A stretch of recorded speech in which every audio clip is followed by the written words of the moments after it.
उदाहरण द्वारा सिद्ध कीजिए CONH3 नीचे 5 घात है Cl SO4 और यहाँ पर दिया गया और CONH3 नीचे 5 घात है SO4 Cl बाहर है, आयनीकरण समावयी हैं। तो यहाँ पर आयनीकरण मतलब यहाँ आयन क्या है, अलग अलग है और अणुसूत्र क्या समान है। तो देखेंगे यहाँ पर तो जो अणुसूत्र इसके अंदर है वही अणुसूत्र इसके अंदर भी है। इसमें Cl अंदर है तो यहाँ Cl बाहर है, यहाँ SO4 बाहर है तो इसमें SO4 जो है अंदर है। तो दोनों का अणुसूत्र क्या है, समान है, लेकिन इनका आयन जो है अलग अलग है। तो लिखेंगे यहाँ पर CONH3 Cl, यहाँ पर लिखेंगे SO4 तथा CONH3 5SO4 इंटू Cl। अणुसूत्र क्या है, समान है। दोनों का अणुसूत्र ध्यान से देखेंगे तो दोनों के अणुसूत्र समान दिखाई दे रहे हैं, परंतु इनका आयनन जो है भिन्न भिन्न उत्पन्न करेंगे। अब कैसे भिन्न भिन्न उत्पन्न करेंगे, अब यहाँ पर आपको दिखाया जाएगा कि भिन्न भिन्न आयन कैसे जो है अलग अलग आयन प्रस्तुत करते हैं। तो यहाँ क्या लिखेंगे, सबसे पहले लिखेंगे पहला वाला CO और क्या है NH3 है और NH3 के नीचे जो घात दिया है 5 है और Cl है, कोष्टक बंद है और SO4 है। अब यहाँ पर इसको आयनन में अगर बदलेंगे तो यहाँ पर जब आयनन में बदलाएगा तो यहाँ पर ध्यान देंगे SO4 के ऊपर कितने चार्ज होते हैं, तो SO4 के ऊपर 2 जो है चार्ज होते हैं। तो यहाँ जो 2 चार्ज इसके ऊपर लग जाएगा तो क्या लिखेंगे यहाँ पर CONH3 कि यहाँ पर 5 नीचे हो जाएगा और Cl हो जाएगा और Cl के ऊपर यहाँ पर कितने चार्ज लगेंगे, तो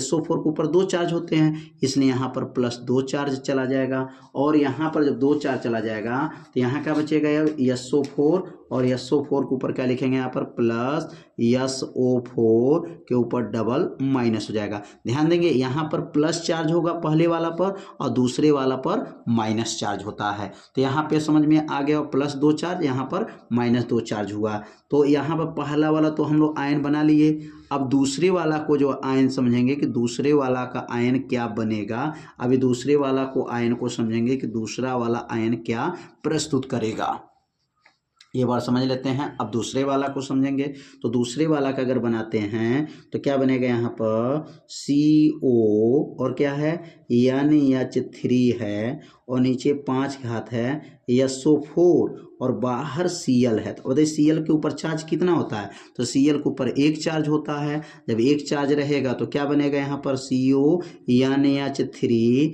नीचे 5 घात SO4 रहेगा और इसके ऊपर +1 घात हो जाएगा और Cl के ऊपर माइनस हो जाएगा। कितना आसान है। ये +2 कैसे आया, क्योंकि SO4 के ऊपर 2 चार्ज होते हैं इसलिए +2 -2 हो जाएगा और Cl के ऊपर +1 चार्ज होता है, मतलब यहाँ माइनस रहेगा, लेकिन जब भी लिखेंगे यहाँ पर प्लस और यहाँ पर क्या लिखेंगे माइनस हो। तो यहाँ पे क्या देख रहे हैं, दोनों का अणुसूत्र तो समान है लेकिन आयन देख रहे हैं अलग अलग है। यहाँ पर प्लस है, यहाँ पर +2 है और यहाँ पर 1 प्लस है। तो दोनों का आयन जो है अलग अलग है लेकिन अणुसूत्र क्या है, समान है। तो उम्मीद करते हैं ये आप लोग समझ गए होंगे कि उदाहरण द्वारा जो सिखाना था, बताना था, सिद्ध करना था, तो यह सीख गए होंगे कि यहाँ पर +2 चार्ज कैसे आया और यहाँ +1 चार्ज कैसे आया, क्योंकि SO4 के ऊपर -2 चार्ज होते हैं और जब इसके ऊपर लिखेंगे तो +2 होगा और यहाँ माइनस होगा। Cl के ऊपर माइनस चार्ज होते हैं इसे यहाँ प्लस लिखेंगे, यहाँ पर माइनस लिखेंगे। तो यहाँ पर 2 है और यहाँ पर 1 है। तो यहाँ पर जो है सिद्ध करके बताया गया कि अणुसूत्र समान हैं परंतु आयन समान नहीं है।